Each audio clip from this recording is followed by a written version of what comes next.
Bang! Neeves Knives, I'm Jared, and today we got a new knife that's designed by Brian Tai. Now, if you don't know who Brian Tai is, you should, because he is pretty legendary. He's been in the knife community forever. Like when I first joined the knife community, he was one of the biggest custom knife makers and, you know, a highly renowned even designer. He was doing designs with CRKT, most of which I've had. I recently actually got his new design with CRKT, which is a little tiny OTF, which is really cool. But now he's done a design with We Knife Co. Now, his custom knives are very expensive. They are very cool, though. And like I said, he's been doing knives for like 30 years. So this is a guy who's been in the knife community and won a ton of awards at blade shows and stuff like that. Like, he's been around forever. And you know, doing incredible work. Like I said, legendary work. He was one of the most highly regarded knife makers in the world. So to see him do a design with We Knife Co is really cool because We Knife Co is one of the best manufacturers in the world as of right now. So to get Tai and We Knife Co together on something is pretty damn cool. So let's talk about it. This knife design in particular is one that he does do a custom version of. I don't think he calls it the same name, which is the tie down. I could be wrong about that. Either way, it looks similar to it. And I'm sure you guys have been seeing me pop up a bunch of pictures of some of the custom knives, but to get one of the custom versions of this, you're talking about a lot of money. And depending on the materials, you know, it could be a whole lot of money.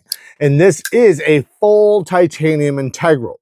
So considering this isn't a custom, it's going to save you a lot of money. While it's not affordable or cheap because it's still using premium materials, it's obviously going to be a lot more affordable than a custom. The handle is a full titanium integral with a beautiful scalped inlay. Like if you look at the handle on this titanium, it has grooves all throughout it that really add to the artistry of this design. Like it's just all over, all these little scallops and you know, grooves. In fact, even the clip lands in one of them. So one, without the ceramic ball, the clip looks like it doesn't even exist. It looks like it's just like a part of the titanium because of the way how this flows. But it is a ceramic ball clip. And if you look at it from the side, it looks like there's like no room underneath the clip. But it's because it lands in this little pocket. You can see right there, see that pocket? So there actually is plenty of room under there. So when you slide it in and out of the pocket, it slides good. Now, I'm not always the biggest fan of ceramic ball clips, but this one works well. Again, this is an all integral handle. So the handle is made out of one solid piece of titanium with these inlays. And then the blade is a harpoon drop point, slight recurved, dual ground blade. So it has two different grind thicknesses. It has a harpoon, a drop point, and a very slight recurve. Now, this slight recurve, being that it's ever so slight, you don't have to do anything special. So you could have a recurve without recurve problems, which I don't think they're problems, but a lot of people do. You know, I've done tons of videos on sharpening recurves. They're very easy. You just need either skinny stones or round stones. And skinny stones today, they're getting easier and easier to get. However, if you're doing freehand, the only thing you got to do different is you might have to follow the first 1/4 inch of the stone. So instead of using the entire stone like that, you would just kind of angle it a little bit and just use that corner, that little edge right there, just the first like 1/4 to a 1/2 inch of stone. But in this case, as far as a 1x6, a regular fixed angled sharpening stone, you're not gonna have to do anything different. Just lay it on there and go, because the recurve is so slight, you're not gonna have to worry about it. And technically, if you want to, you could make it more pronounced or less if you wanted to. As far as the dual grind, you don't have to do anything different with a dual grind. However, you do have to be aware that this is thicker here than this area up here. So with a high edge angle, you're not going to notice any difference. Kind of like the edge that's on it. You don't really notice anything really that different about the edge. However, if you lowered this back to like 15 degrees per side, this bevel here is going to be very big. Then this bevel here is not going to be as big. So you're going to see big bevel, small bevel. which you might think looks cool or not, but you just got to know that. Just be aware, the lower the angle, the bigger the difference you are going to see between the grind thicknesses. To me, I think that's kind of the beauty of it, so I don't mind that. And it being, you know, We Knife Co., they do a good job with M390. You should not have any problem sharpening it. M390, their M390, you can sharpen to a mirror polish. Now, I wouldn't say that about all M390. It depends on the heat treatment, depends on how well they're doing it, depends on the HRC, and all that good stuff. Now, while We Knife Co. doesn't technically go to a super high HRC, most of the testings do fall around 60, 61. And I personally haven't had any problems with their M390 or 20 CV. This is M390. So I would imagine that it's going to be just as good as all the other stuff. And I've sharpened up so much of their M390. And you can easily put a mirror polish on it as long as you're doing a low edge angle. I would say if you're doing a high edge angle, then yeah, maybe go with a medium grip. The ergonomics are pretty good. It does feel a little bit slim, but I do have a little bit of a hot spot. We'll talk about that in here in 1 second. First, I want to talk about the action before we get to any negatives or anything. The jimping on the flipper tab, really good jimping. Nice and catchy. The roundness of the flipper tab is very comfortable.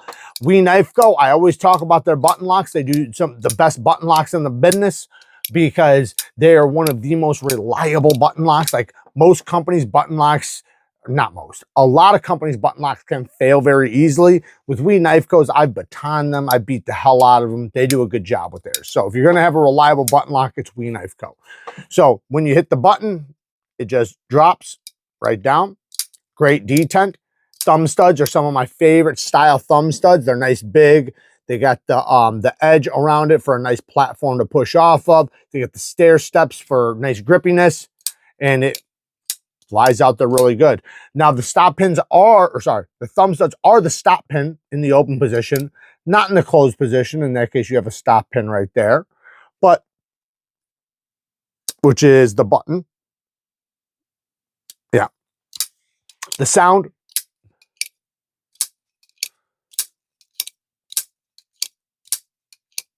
It's got a nice smack to it.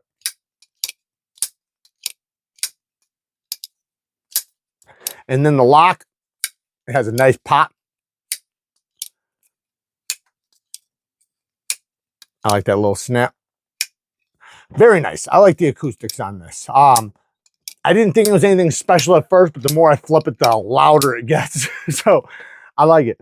But yeah, the blade's heavy. So you're not just going to break the detent and it's just going to fling out. You got to give it a little bit of gas, but not much. If you just attempt to flip it, it's flying every time. And it does have a nice landing zone right there. So when you push button especially when you push button, you have a nice little spot to land your finger right there. If you light switch it, you're obviously going to go past it, but with the push button, you got a nice little spot there. With this little recurve, when you choke up, if you notice back here, it kind of stays straight, but as soon as I choke up, watch this. See how it kind of kinks?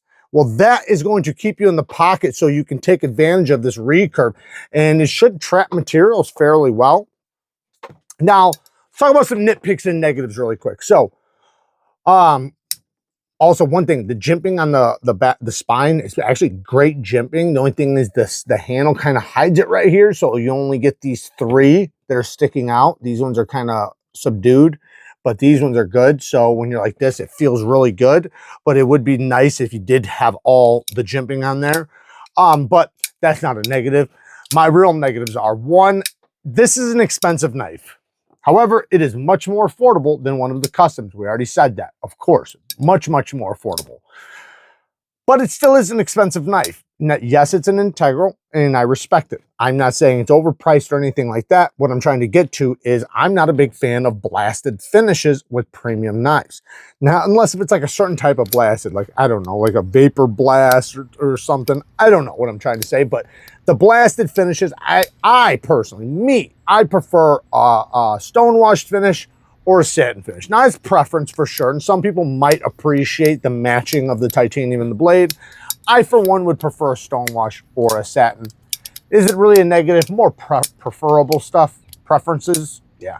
I just think it looks a little cheap with the blasted finish. Now, obviously it don't look cheap, so let me be clear. It doesn't look cheap. I just mean a blasted finish is easier to do than a stonewash or a satin. That's all I'm trying to say. Next thing, like I was saying earlier, I have a hot spot here. So the inside edge right here and right here, when I'm squeezing and I'm really squeezing it like this and I'm fucking squeezing it, and like, let's say if I'm pushing it through something, it's a little painful. Like right now, my hand is getting hotter and hotter and hotter. It is definitely a hot spot between this finger and you can see it. Look at that, between this finger and this finger. Is it that big of a deal? Not really, because I could just choke up like that and avoid it, but it is a hot spot. So just take it for what it is. When you do squeeze the life out of it, you feel it. There's all these little chamfers and stuff, which all make it more narrow right here. So this is a little narrow, and then you got the inside edge. So it just adds to, you know, a little bit of a hot spot for me. Next thing is the plunge grind. Now, they almost did a great plunge grind because this is the end right here. So it is definitely separated from the edge. However, this needed to be cut out right here so that when I sharpen this steel, I can't hit this steel. However, when I sharpen it, because this steel is so close to the edge, basically when I sharpen it, it's going to sharpen all the way back to here pretty quickly. Maybe 2 sharpenings, possibly 3, and then it's gonna work its way all the way back to here. So I prefer if it just had an indent where it was just like cut out just ever so slightly right there. Just take a little bzzz right there, all right? Cut a little bit of that steel out so that when I sharpen, I'm not winding up all the way to the plunge or all the way to back here just from sharpening it, because when it's straight, when it's a straight line, the edge to the grind like that is just straight. Obviously, you're gonna cut into it right when you start sharpening, because look, it hits the stone, right? So when you sharpen, it's just gonna hit right there. Anyways, next thing, what was the next thing? Was there a next thing? I don't think there was. I think we're about done. I think that's about it. I didn't have a lot of negatives. It's a great knife. And shout out to Brian Tai, man. Like I said, an absolute legend in the knife world. And it's really cool, like I said, him doing business with We Knife Co. because, you know, they are masters in their own realm, and you know, being able to match up with him really, it's cool. It's great to see. And, you know, hey, there you guys go. So if you guys want to check this out, I will have it linked down below. Don't forget to use my discount code. Work hard, stay tough. Till next time, peace.